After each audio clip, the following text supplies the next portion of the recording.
on the circuit, and given the density of those dark clouds that are looming overhead, might not be the last we see of that lack of adhesion flag. Yeah, and certainly in the Supersport class, we will start this race, and then it's up to the riders, if there is rain, and then change tyres. There's a minimum time you have to spend in the pits, so in the Supersport class, that's 1 minute and 18 seconds this weekend, to make sure that you're able to make a safe change of tyres and then get back out there. So we will keep an eye on that over the course of the running now in the Supersport class. 19 laps, that's a lot of time and a lot of opportunities for that rain to come down. There's very dark clouds over the paddock. They've spread their way over from the mountains just behind the racetrack, and they are going to probably in all likelihood give us a bit of a downpour in the next couple of hours. Well, we've been saying it. We ordered it for the Superbike race just to try and keep that championship fight going for another day, but if it comes earlier than that, it's going to catch out Supersport. Wouldn't be the first time that we've had a big downpour in a Supersport race, would it? It looks very dark from the pictures from that camera angle in particular. Yeah, you have to remember, a camera lets in an awful lot more light than there's actually out there. It's 29 degrees right now, but walking over to the commentary box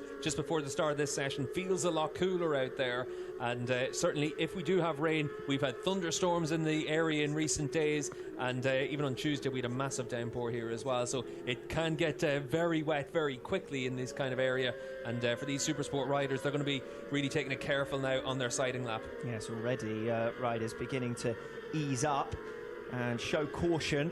What's going to be a nervous start to race one here in Supersport.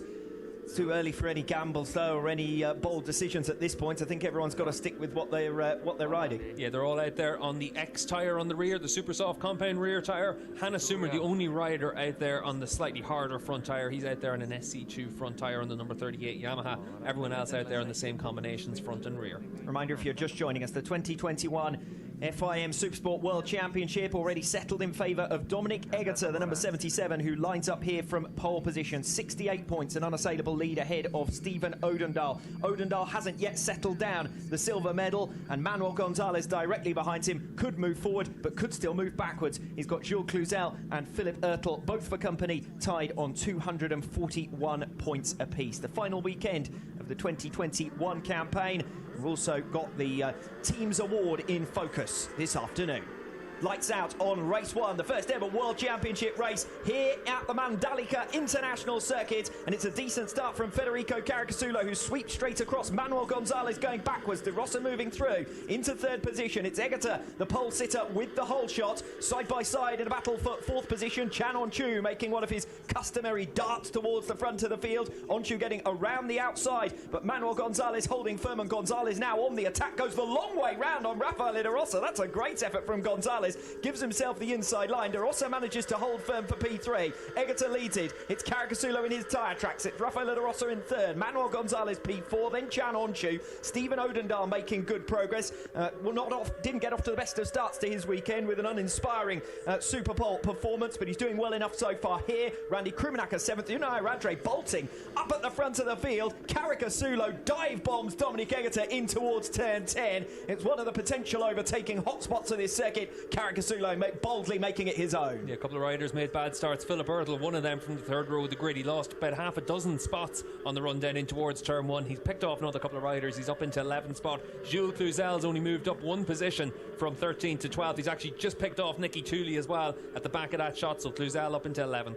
The group still staying largely together though. Cluzel, if he can get through in the first couple of laps towards the top 6 or so positions, might still be in contention. Here comes Manuel Gonzalez thinking about a manoeuvre on Dominic Egerter for second position. On-Chu slams into the back of Rafael De Rossa. He'd completely committed to a move there through turns 15 and 16. Unsettles himself. That might give Odendaal a run in here towards lap number 2. Odendaal in the slipstream then of Chan On-Chu as they head towards turn 1. The top 6 all covered by less than a second. Odendaal has indeed capitalised on On-Chu's error there in the last sector of lap 1. On-Chu again out of shape, rattled completely as they head back into turn 1. Odendaal released now up into 5th position. Remember, he started 9th on the grid, and that's a fine early effort from Stephen Odendaal. Yeah, the key overtaking opportunities around this track. Turn 1, turn 10, and then down the inside into turn 15 at the end of the lap.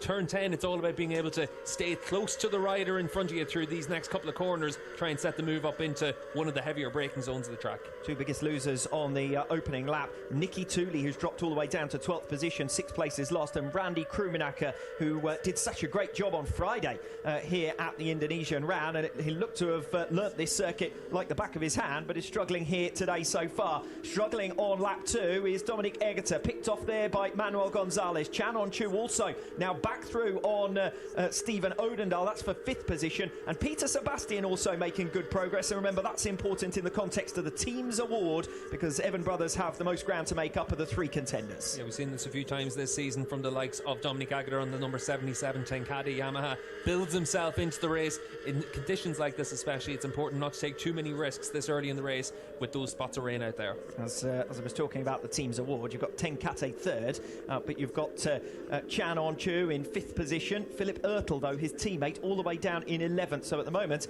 the Evan Brothers outfit looking pretty decent with 6th and 7th, particularly if they can move. They've got over 30 points to make up. We're watching Rafael De Rosa in 4th position and Chan On-Chu in 5th, and it's On-Chu who was the fastest man around last time on lap 2, a 1 minute 38.193. So he pushed perhaps a little bit too hard on the opening lap, Chan On-Chu, but he's got the speed to try and take the fight to the leaders. Yeah, the fastest times we've seen this weekend down in the 36s in the Super Sport class, so still plenty of ground to be able to make up for these riders, but obviously with those spots of rain it is tricky out there. Could be that Caricasulo's holding.